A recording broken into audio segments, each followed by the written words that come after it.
I really hope that people that aren't supported by their immediate family find support in the community now, because luckily this carnivore community is big and it's getting bigger. And there's so many different types of carnivore groups, like people who they're mostly meat, animal based. Fine, whatever you want to do. People who have fermented foods, things like that. It's like, find where you can get help and feel supported so that you can do whatever it is you feel like you need to do for yourself.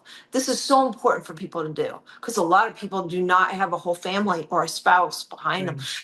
Some are given a really rough time. We had to give up some family members because they were kind of against us. They did not want the best for us. Today, my guest is Charlene Anderson. She has been using the carnivore diet since 1998 to fight over 100 things she suffered with, and the 4 biggest being Lyme disease, amenorrhea, degenerative disc disease, and trichotillomania. She's an official steak and butter gal carnivore coach. She is a retro model, and she is the owner designer of Handmade Retro Top Shop. Here's my conversation with Charlene. Charlene, it is so wonderful to have you today on the Beyond Binge Eating podcast. It is such a pleasure to have you here today. Oh, thank you. Thanks for having me. Of course. So you have an amazing story. You've been using the carnivore diet since 1998, and you have fought over 100 things with the carnivore diet, including binging and purging. And I would love to just chat with you about all the things. Yes, it's a very long list. I will not bore you with it. Okay. Okay, not all the things, but right. all sorts of interesting tidbits. Yeah. So you've been doing it since 1998, and your top 4 complaints or your issues that you have really battled is Lyme disease, amenorrhea, degenerative disc disease, and trichotillomania. I'm wondering if you could fill us in on kind of what were the manifestations, what drew you to carnivore, what happened then, and then we'll get into some other stuff. Yeah. Okay. Well, honestly, it starts when I was born.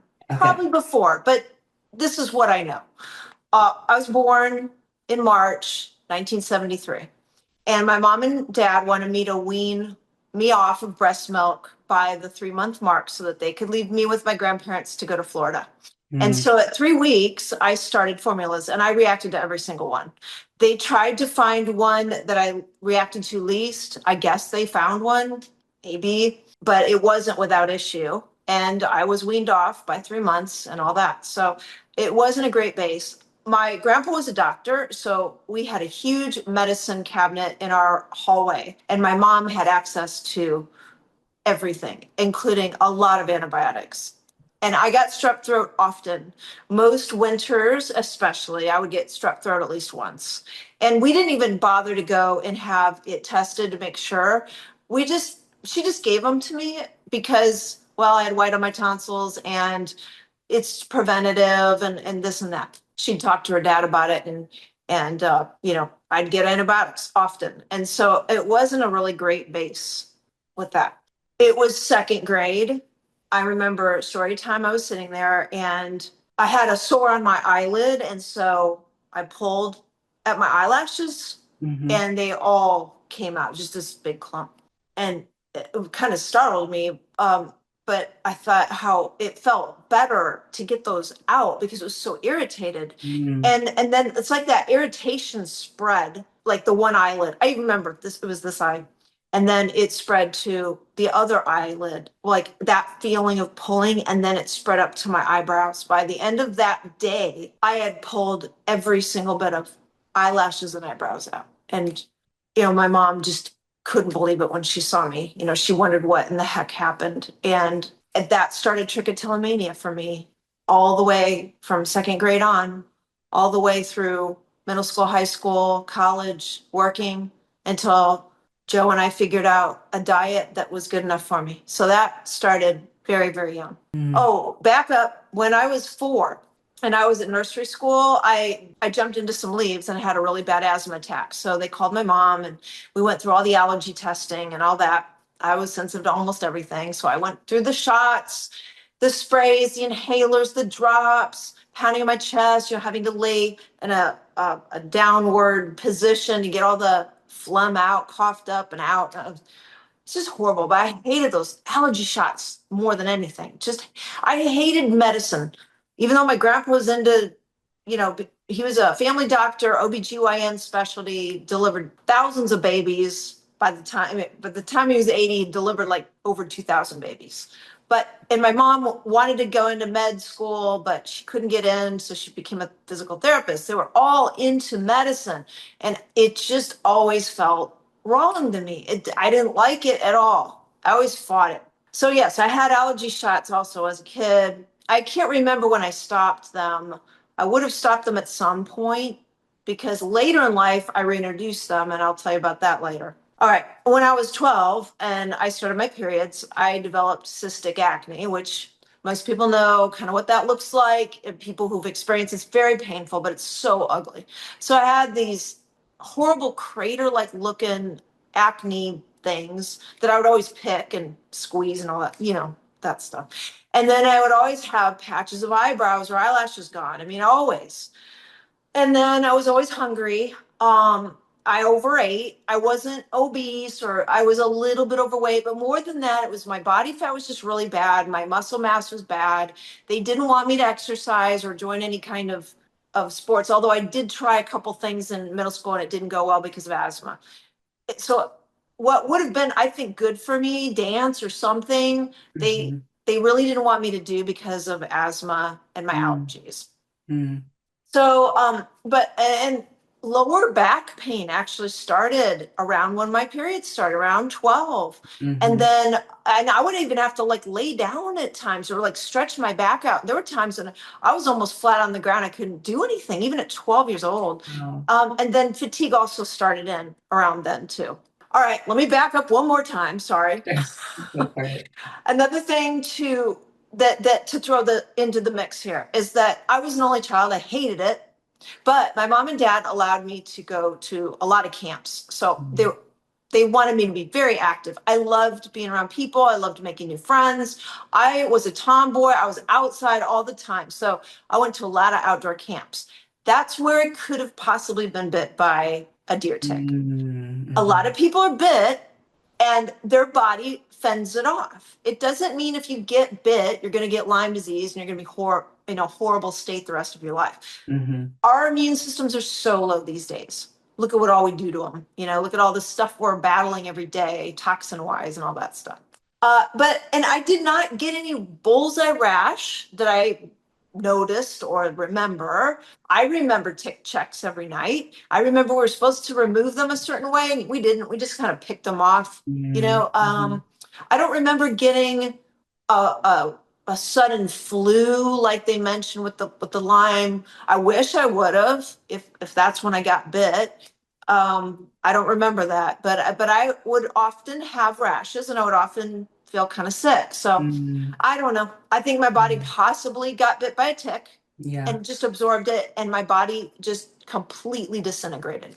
So, okay, got through high school and I graduated fourth. I did pretty well in my class, despite, being tired and, just not feeling great. I don't want to make it sound though like my childhood was horrible. There are many children that have a lot worse off than I did, a lot sicker. They're in hospitals all the time, surgeries all the time. I feel so bad for them and their parents, but I'm just trying to give you my story, and it kind of leads up to later in life when it just became unbearable. But okay, so college, I liked being away at college. It was fun, but almost immediately I began not feeling well. My period stopped, so amenorrhea started at that point. And then also the fatigue was so bad. I would fall asleep all the time in classes, all the time. In between classes, I would take naps. I would go to bed early, all that stuff. It just was exhausting. And at that point, the darkness, the depression started to just completely envelop me. I felt like I was looking at my life through a window, like I wasn't there. And I was having fun, but I was so tired, and the depth of the tired I couldn't even explain. But still, that wasn't as bad as it got eventually. So I graduated and started work at a really great place, Navistar, which was in Fort Wayne, Indiana at the time. And they design and engineer international brand trucks. They are all around the world. It's the split diamond trucks. They're trucks, medium, heavy duty, buses, severe service, all that stuff. I was on a team that designed the interior trim. It was awesome as an artist because I was an art major, math minor, psychology minor. So awesome job. Huge stress with deadlines. Nothing would work technically. You know, when we needed the internet or the printers to work, none of the networks worked right. But more than that, I was exposed to a lot of chemicals, a lot of exhaust, a lot of paint, a lot. The clay models that were life size, which are absolutely amazing, were just right outside of where my desk was. And I don't know how toxic that is, but it always smelled like hot clay. You know what I mean? Just, I was surrounded by chemicals and stress. So that did not help. And I was just going downhill. My rashes were getting worse. My degenerative disc disease was discovered. I met Joe, my husband, as I'm failing in health. And so he kind of knew me as that, as a failing health person. But he also was the type that he was into fitness, into health. We were both into like this vintage rockabilly lifestyle. He was an upright bass player in a rockabilly band. I met him at one of the gigs he was playing for a wedding reception. Instant connection, instant. He's 15 years older than me, didn't matter. But that moment on, we felt like we need to figure this out together. We've got to get this figured out. And so we were on a mission. And I tried doctors. They were huge fails. Just before the wedding, I started tetracycline for my acne to try again because I did take tetracycline as a teenager as well. Did it work? Not really. I mean, I still had all sorts of stuff, and I used Retin-A things, and no. I didn't know to just change my diet. Right. Yeah, no one Was says it. that. So yes, I was put on tetracycline and I was put on the birth control pill. And the combination of those two created a number of things. It created this horrible vertigo. Horrible. I had to like hold the wall like right next to where I was walking. My poop turned green. I don't know. I mean, I called both places and they're like, yeah, I don't know. A number of things can do that. But then what happened, I started to binge. All of a sudden, I had always overeaten. I'd always had. That craving for things was always there, but I never binged. I didn't understand when people would talk about binging. I thought, well, I eat a lot, but I knew I probably didn't have that problem. Yeah. But all of a sudden, I literally could eat 5, 8,000, 10,000 calories. I mean, just it was horrible all of a sudden. And I remember being at work and doing this specific job by myself in this research and development area. And somebody had brought in donuts, and there was this big thing of donuts there. And I would take one and I'd like sneak eat it because no one was really around. And then I'd take another and then I literally ate the entire like huge box. It's like, well, somebody else could have eaten them, right? Wasn't me. And of course, I tried to make up for that by not eating hardly anything the next day. Yeah. And of course, what you binge on usually is not very nutrient dense. So now you're extremely malnourished and you're overfed, and it's just a horrible feeling. And then your brain keeps thinking, well, okay, well, I already messed up. What do I want? What do I want now? And I remember binging on things from the vending machine, binging on things like different fast food areas, fast food joints, things that I just really never had even eaten before. I mean, it was wild. It was like somebody stepped into my body. And I was mad. I mean, I knew that my wedding was coming up. I mean, come on. If anybody has a goal, it's to feel and look as good as you can for your wedding. But it's like it didn't even matter. I was like in this haze, this fog. I just wasn't even there. So I decided to stop the tetracycline. And I can't even really remember what that did. I think that helped my vertigo and my green poop. I think it's hard to remember. Oh, thank This is God. 1998. August, July, around July, June, July is when all this that I'm just talking about happened. Yeah. It's hard to remember all these things. But then our wedding, it was fine. But I was the first to leave because I just couldn't handle how tired I was. I mean, I I could not stand how tired I was. And Mm. so I left. I mean, we said goodbye to a few people. My mom knew enough to tell me, Charlene, you can go if you need to go. And I thought, yeah, you know what? I want to go. My reception, it's like, okay, we were here. We did enough stuff. I gotta go. Mm-hmm. So we went, and it's like I could hardly wait to go home and just go sleep. Yeah.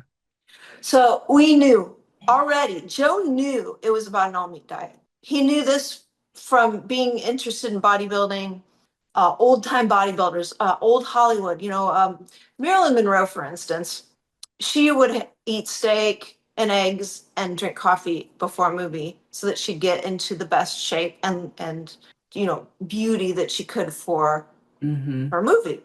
Not just her, a lot of Hollywood types, but more than that, sports people who really had something challenging, boxers, weight trainers, just bodybuilders, all sorts of sports used a steak diet, a steak and egg diet, steak and coffee, it kind of varied. And we Mm-hmm. didn't even know at this point that doctors well over 100 years ago used a steak diet, or let's just say an all meat diet, a carnivore diet with their patients to solve all sorts of problems, all sorts. I would have done anything for that sentence.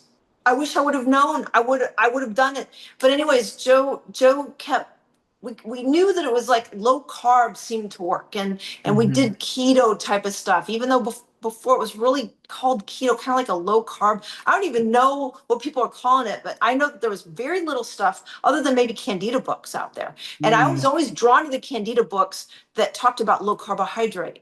But they always said, oh, but you don't want to do it too long. It's like, well, why? If it's Yeah. good for you, why not keep going? Why not just keep reducing it? I don't know. So it always sounded right to us. And the closer we got to trying things and realizing, oh man, grain, we never want to bring that back. What was really hard was giving up those veggies, but I knew I had to. I knew it. So we Mm-hmm. knew what we had to do. But who would do this? It's like, well, who cares? But so got married, experimented more with foods, but I kept trying doctors. I didn't want to give up. And I thought, well, it's worth a shot to just keep trying some things. So I did go to an allergist just to see if I could get a relief again. That was horrifying. When I would get the allergy shots, every single freaking time I got one of those stupid shots, I would become paralyzed within 24 hours. And I would stay the 20 minutes that they require you to avoid an allergic reaction. I get that. But within 24 hours, every single time I had this happen, every time.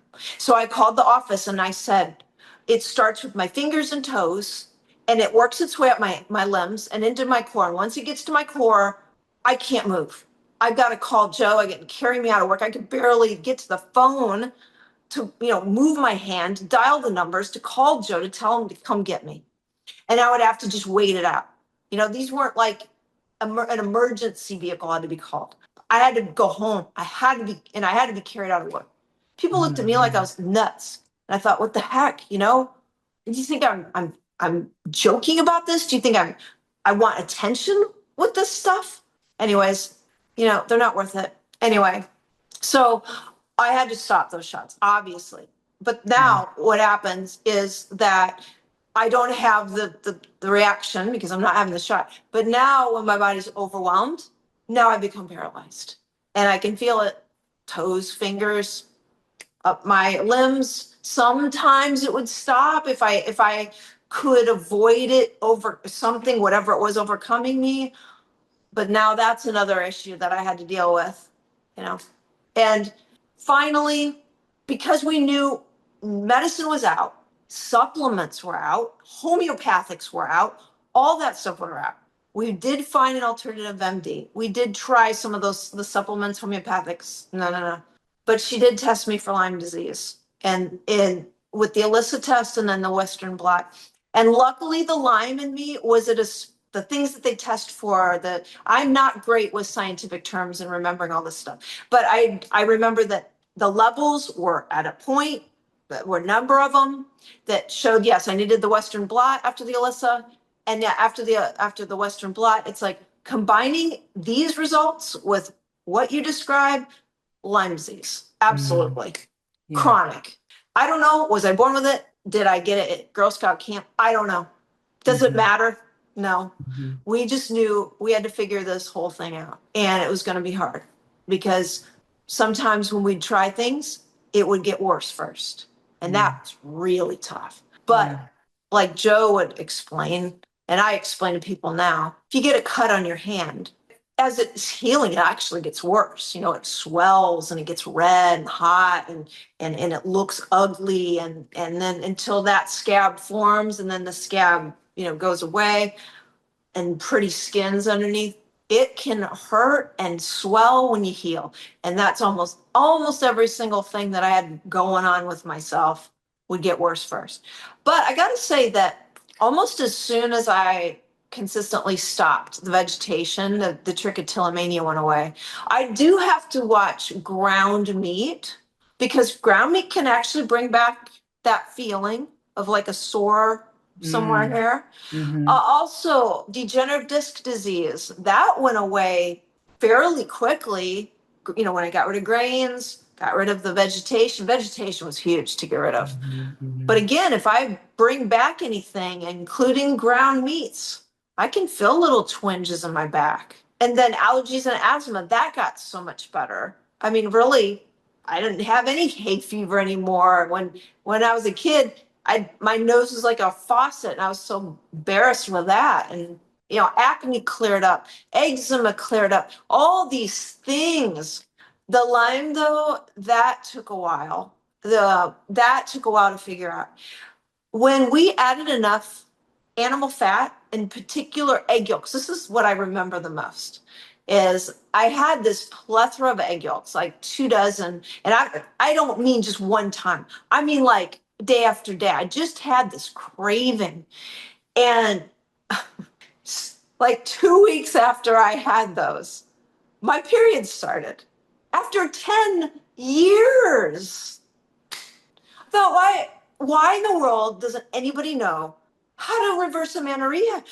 Everything I ever looked up, which is in bookstores. I mean, the internet, we had the internet, but I wasn't like good using it. And at work, I didn't really need it. And everything I looked up, it said, well, you people who don't have enough body fat, which wasn't me, or people who trained like athletic sport events all the time, that wasn't me.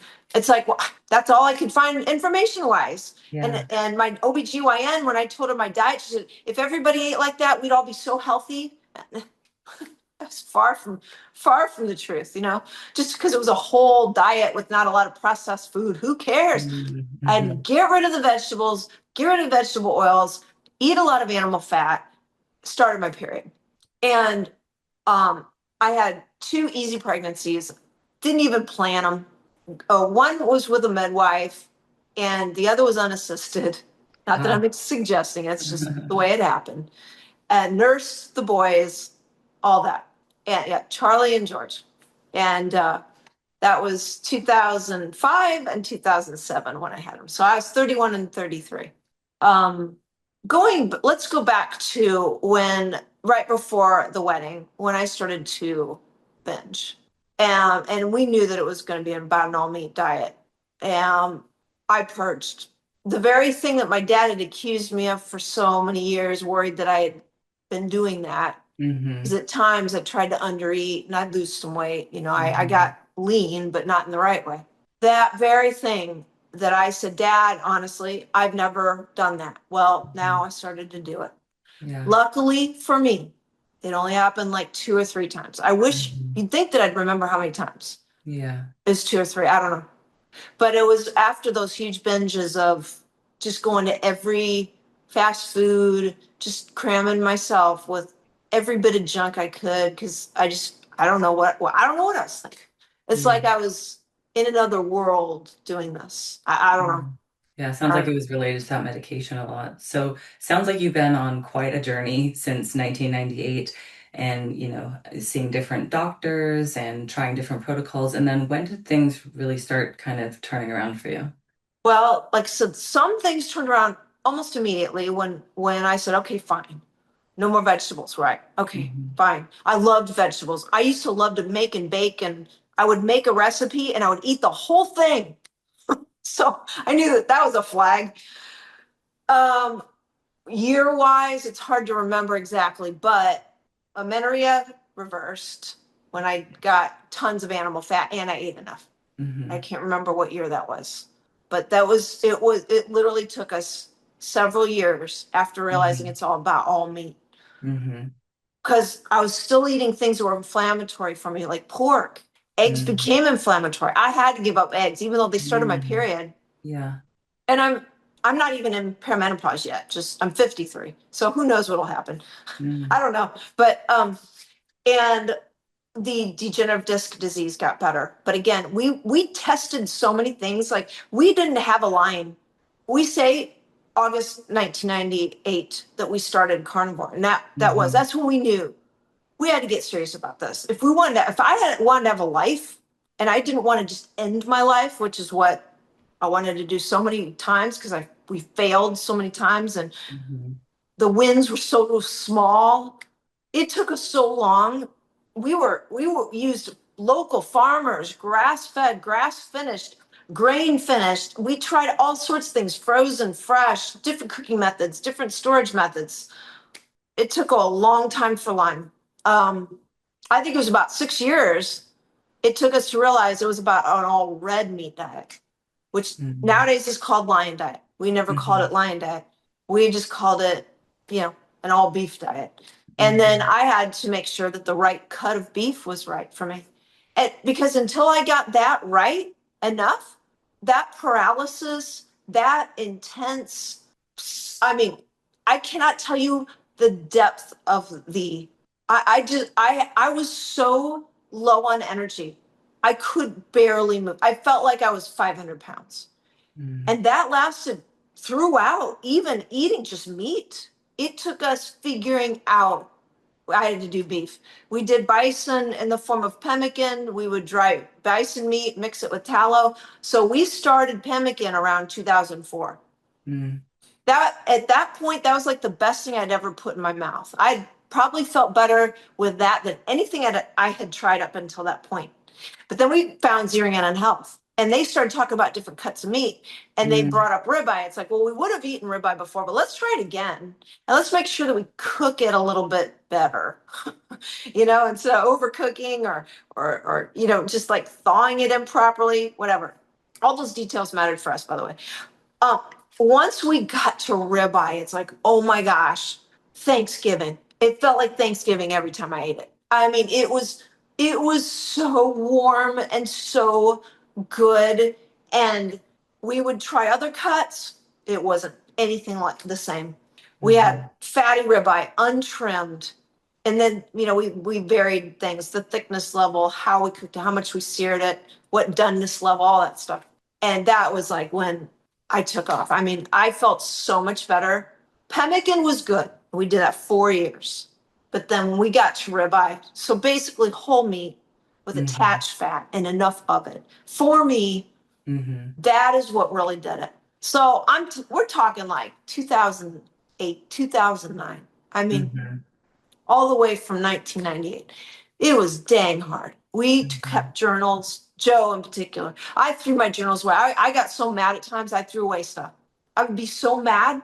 I just didn't know how I'd live. How in the world do you live your life and you don't even know how you're going to get through that day? And you're Mhm. just a burden to people. And monetarily wise, my mom and dad had to take care of us, and I was good for nothing. Mhm. So, but zeroing in on health really helped us to understand the ribeye thing. And then that's when I really really felt much better. And from there on, it's like I just feel better all the time. And like my goals are just sky high. Starting an Etsy shop, keeping that going over 10 years now. I mean, it's what a different life. All it is diet. It's as simple as that. Diet. Who'd know? We're So told the wrong thing.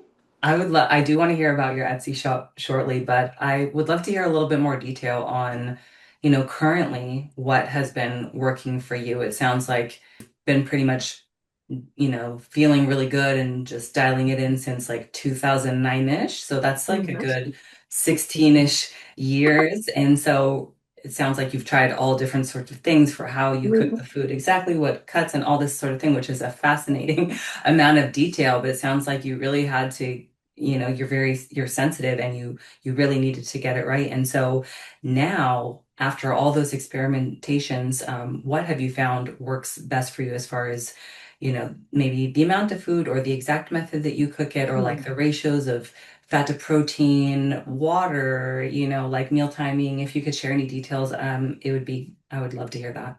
Sure, I'll bore you guys. Bore me. It's not boring.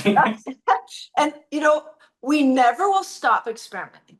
Okay. Just want to put that out there. Yeah. Okay, but for me and for all of us, honestly, because we all have Lyme, it's contagious. It's like syphilis. Okay, so my husband has it, and it's congenital. So my boys have it. So it's not n equals 1. It's n equals 4. Okay, so just this is what works for all of us. Meal timing is the only thing that's a little different. Okay. So I have ribeye. I would say that I have about 1.5 pounds to 2 pounds raw. Now this is super fatty. This is untrimmed. So calories are not like what we think they are, but just to give a roundabout, it's like 1,800 to 2,400 calories ish. Okay. And I don't measure it out, weigh it out. I just know about how many ounces makes me feel good. If I've been more active, I eat more. I go by that. If I eat too much protein, I feel like I've had sugar. That does not work for me. I am a fat eater with protein attached. Yeah. But visually, on a steak, the white part, that's the fat. It's like 1 part white to 3 parts red, which red is the muscle. So visually, raw, that's what I have. But we do cook it. I do feel better cooked. We use an outdoor grill. It's a Halo 4-burner flat top grill. That, again, the metal, whatever comes in contact with that meat, that was experimented with a long time. We just last July 4th was when we started with the Halo. Before that, we had a different cooking method, which was the best to that point. So see, we keep experimenting. We keep bettering our process, and we go by how we all feel. So we use the flat top grill. Joe sears it super hot, 500 and some degrees. So he gets a really nice sear on the one side. Depending on the thickness or the size of the steak, he adjusts for how many minutes. Then he flips it, gets another good crust. And then he still will experiment with either if he flips it a little bit at the end, or if it's pretty much done. I think most of the time he'll flip it a little bit more. But we really want to keep all that juice in, because juice equals nutrition. And so we cook it to like a medium cook, a medium well cook. And believe it or not, that is what a lot of indigenous cultures would cook it to, is medium well. In like Stefansson's book, he talks about indigenous cultures that eat meat only diet. Red meat, a lot of times is cooked to that. That doesn't matter if people want to eat raw or medium rare, black and blue, whatever you want to do. Do whatever you want to do, tartare, whatever. You do what makes you feel best. What makes me feel best is a range. I mean, it's not horribly restrictive there, but medium well. It can even actually get, well done. Not all the time, but I can handle that. It's fine. I just find that I assimilate it better when it's cooked to that amount. Yeah. We use vacuum seal bags. So we buy it in a huge primal. We buy cases of them from Sam's Club. And so it's grass fed, grain finished, lots of fat, untrimmed fat. Joe cuts it into steaks. we vacuum seal those. So we keep the aging down, which histamines is a huge thing for people. So we keep the fridge very, very cold. We will use jugs of ice that we rotate out twice a day, 3 of them right where the steaks are. And so we keep them sealed in a, we use a chamber sealer. So it's actually like medical grade chambers vacuum sealer. It is the best thing you can use. It's kind of reflects what they use at the plant when they, the packaging place where they do the primals. So yes, it's aged, but we reduce the aging by quickly cutting it, getting into the best sealed bags we can. We store it in a super cold fridge between 33 and I think it's 37, 38, well below 40. Hardly any modern refrigerators keep meat cold enough. People don't realize that.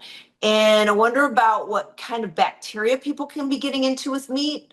I almost don't want to go there, but I just want to bring up that point. They got to start making refrigerators that are geared to meat, not to vegetables. Just saying. And how long do you keep those steaks in the fridge? Well, there's 4 of us eating. Okay. So not that we long. go through an entire primal that's like 20 pounds-ish in like 2 to 2.5 days. It really depends how big around it is, how much it weighs. And some are shorter, some are longer, some are bigger around, and they vary. We get boneless. That's just what we get. Sometimes we'll get bone in, and Joe cut out off the bone. But I feel like I do better without the bone. I don't know. There's something about when a bone, like the marrow, if it is in a bag, almost like sitting in there fermenting with it, it's almost like I don't feel as good. When we stopped getting bone in and we went boneless, my nose wasn't quite as big looking. I mean, there's some crazy things. When we went from cast iron to not cast iron, again, my nose was like less prominent. I mean, it is weird what we've noticed over the years. What can cause swelling in the face, like under eye bags or over eye bags, or just features. We can see it in the boys, they would respond almost immediately if we bettered our process in any way. It's like their skin would even glow more. It's almost unbelievable. I almost hate to talk about it because it seems so unbelievable. But unless you've lived through it, you just think, oh yeah, right. So let me see. There was meal timing. I and the boys, so they're 19 and 21 now. We eat around 8:30 in the morning, and then around 3:30 or 4, we're usually done eating at least by 4. And then Joe tends to eat 1 meal a day at around, I don't know, 8:30 in the evening. This is when there's nothing else going on. If we've got other things going on, we've got to eat around those schedules. So, but I eat 2 meals a day. Same with my boys. Joe eats 1. I used to eat 1 meal a day, and it was kind of a forced thing that I did. I did it for years. There's good to it. There's a lot of fasting period. There's a lot of like allowing the body to clear out time, detoxing time. There's a lot of that, and I needed that. But I was fighting against what I really felt like doing, and it was 2 meals a day that I felt like doing. And gosh, that was even like, I think that was around 10 years ago that I went to 2 meals a day. Before that, it was 1 meal a day. So Well, just what a blessing it is that Joe is helping you with everything, and you have your family on the same schedule too. That just seems like such an enormous help that your family is help. Well, that Joe is helping, prep the meat, grill the meat. yeah. That you guys are all kind of on the same schedule and the same type of food. Must be like so helpful. Yeah. Yes, I can't imagine people who have to fight family members they live with of how they eat, and especially if they give them a rough time. I don't know how moms can cook for their kids and smell that. I think I would have a real hard time with that. I don't know if I'd be able to stay with my diet as easily. I would hope I would, but I don't know. I'm not in that situation. I really hope that people that aren't supported by their immediate family find support in the community now, because luckily this carnivore community is big and it's getting bigger. And there's so many different types of carnivore groups, like people who they're mostly meat, animal based. Fine, whatever you want to do. People who have fermented foods, things like that. It's like find where you can get help and feel supported so that you can do whatever it is you feel like you need to do for yourself. This is so important for people to do because a lot of people do not have a whole family or a spouse behind them. Some are given a really rough time. We had to give up some family members because they were kind of against us. They did not want the best for us. So we said goodbye to them. We had to. And we look back now, it's sad. I mean, we wish we could have had them in our life, but we think about all the things we had to go through since that period of letting them go. We think, wow, I'm so glad that we did that because we were able to do this hell of a journey without causing even more problems from having outside sources of pain and anger and stress. One of the things that I saw on your Instagram was something about failures as trophies, and it's essentially about the learning process that we are each going through. And I was wondering if you could talk a little bit more about that. When you've got an illness and the only way out is food, there's so many things that can change. And you don't even know, okay, it went bad, or okay, it went well. What did? There's all sorts of little things that could have been. When you're first starting out, it's overwhelming. I mean, at least a person starts out thinking, if I change my diet, that could change how I feel, my condition, some of the illnesses, diseases that people develop. I'm not a doctor. I'm not saying it's going to cure it, but people who decide for themselves that they want to change the diet and see what happens. Good. But you've got to understand you're going to fail. Who doesn't? When you're trying to develop a new skill, you're going to fail. It's the same thing with this diet. If you fail, you've got to take that as a trophy and you've got to stick that up on your wall. Nobody can take that away from you. You learn from that. Do it. Just accept it. You have to accept yourself and all the failures that you have because we had so many of them, so many. But that's the only reason why I can sit here and know what I know. Years of it. Now, hopefully, because there's more information about the carnivore diet and people have already experimented with a lot of stuff, there's a lot of stuff you don't have to go through, but you're going to fail and you've got to just keep going. Get up. Don't worry about if you fell off, if you cheated on your diet or you tested something and it went poorly and you just didn't see it coming and it was a disappointment or you bought like this big jar or whatever. I still remember friends buying a big jar of raw local honey and thinking that was going to be their thing. And then realizing, oh my gosh, I really do need to watch my carbs. And that's like heavy in carbs and sugar. It's like, you know what? You may have to throw away stuff too. Fail, fine. We lost so much money throwing away meat that we realized wasn't going to work for us. It's like, well, we're either going to feel bad or we got to just accept the loss and move on. It's easier to say than to do, but I'm telling you, we had so many losses, but we won and use them as trophies, stack them up, just be proud of them. It's the best thing you can do.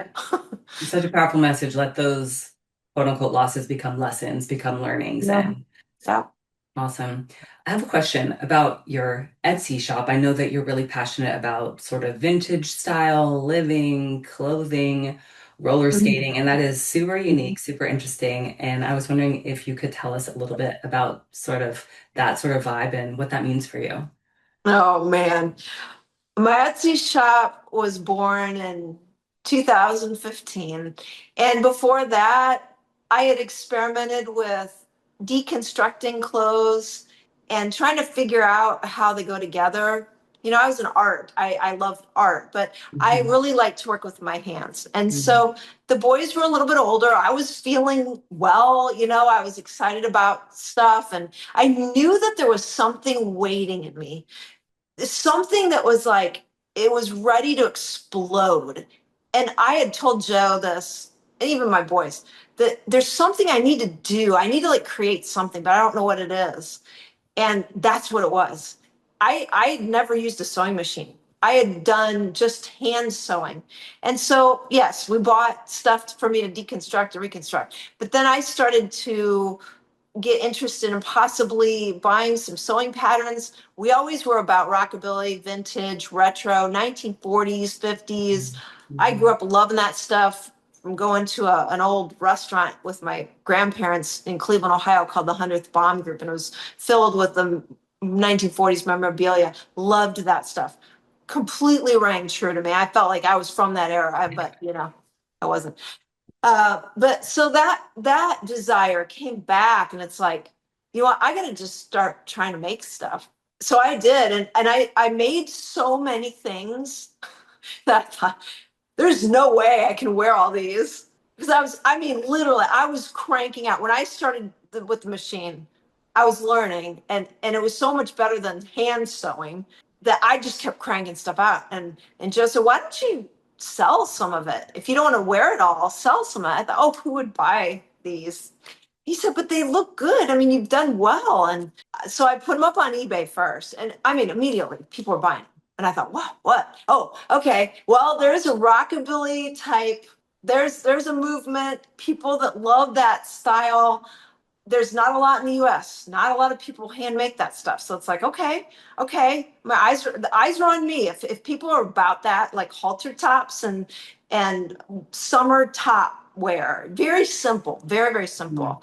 They bought them and they gave great reviews, and people were asking me when will I be making more? And it's like, oh shoot, okay, well, I've got more. I just have to list them. And then I heard about Etsy, and it's like, I think that I'm really geared toward that. And so then I started my Etsy shop in December 2015. I started to try to model some of my clothes, which was kind of fun. I just didn't know how to do it really. And we experimented with a lot of stuff, but we pulled it off enough, and I just kept selling, and like there would be people wanting to. There was a movie producer that bought from me. I thought, wow, what the heck? And big runway type stuff. People that wanted them for calendars, pinup contests. Wow. People just wanting them for looking cool for a car show or just summer. They wanted a different look, And then I started getting all these cool pictures from these girls. It's like, oh my gosh, these are like professional photographs, and they're wearing my thing, It was such a cool thing. And then really, I switched from wearing anything anybody else made to wearing everything that I made. Now I'm back to wanting to support other handmade places. So like the top I'm wearing now, I did not make it. It's made by Hearts and Found on Etsy. I have my favorite places that I like to buy from because they can make stuff better than I can. In certain things, you know what I mean? I excel in certain things, and I like to make certain things, and then they excel in others. But I experiment. I mean, I made shoes. That was a horrible fail. I made purses. Horrible fail. But I made jackets, jeans, shorts, tops, dresses, jackets, hats. I mean, just everything. Everything I could think of, I tried to make. It's like, can I do it? Yes, I can make it. Do I like to make it? Nah. So then I honed in on what I like to make. Nowadays, my shop's kind of boring, but I've geared it to what people like to buy. And that is, they're my hair wraps. I don't wear them, I should, but they're like Rosie the Riveter hair wraps. And what I like about those is that anybody of any age, of any size, any gender can wear them. And so I have just thousands of choices. And people that like to wear those things, that's what they really like mine. And so it's just I love to make them. I love to make people happy. I like to package them up, and I try to make them very affordable. So that's my Etsy shop, Handmade Retro Top Shop. It's a little hard to remember. It's a little long. Sorry. And then tell us about roller skating. Oh, yes. Okay. Well, it was about 10 years, no, it was more than 10 years ago. I tried to come back to roller skating. I loved to roller skate when I was young. I didn't know a lot of tricks or a lot of footwork, but I was very fast. I would enter like just the regular, normal, like Saturday morning or school races. And I usually win. I mean, I loved it. It was so much fun for me. I always used to get butterflies before a roller skating night. You know what I mean? At school, it was so much fun. But about, I don't know, 12 years ago or so, I brought back roller skating just briefly and then sold it. We needed money. I mean, we were always low on money. And by the way, we had to downsize like you wouldn't believe so that we had money to eat the way we needed to eat. We went from a Mhm. big house down to a 360 square foot condo. Mm. We have one car. We barely got a cell phone. Just I mean, we had a cell phone. Now it's like probably a little over 10 years ago, but we were like one of the last to get a cell phone. We minimized, just throwing that out there. But so I just felt like this birthday, I wanted to take my birthday money from my mom and dad and spend a little bit on a used eBay set of roller skates. So I did. And I put them on and it felt kind of wobbly. And I got some video of that. And people loved the videos of me falling. And you know what I mean? It's like, I just wanted to include everybody in on it because I was doing it at that moment. And then I got outdoor skates. So I have two pairs. I have one indoor and one outdoor, and they look similar, but the wheel color's different. Mm. And my favorite is going outside and just going. The Mm. footwork stuff I'm not good at. Yeah. People love to see, the combination of the indoor, outdoor, me failing, me succeeding, whatever. And then I always try to pick a song that kind of reflects the feel of the week. So I do it about every week. I love roller skating. I'm taken away from my body when I'm doing that. It's so much fun. When you're doing something that you love so much that you lose track of time, space, era, you don't care. You are completely enjoying it. I mean, it's just like being a kid again. I love roller skating. So That's so wonderful. That sounds, I think I would be very scared, but I know the feeling of like the losing sense of time and just a grin on my face. That's kind of like me when I'm dancing. yes, yes, dancing's great too. Yeah. So it's been so wonderful to have you here, Charlene. Is there any place that you would send people who want to get connected with you, any website or links that you'd like to share? Well, Instagram is where I've been the longest, and that's at Charlene_Anderson_Anderson spelled SEN. It's the Danish spelling.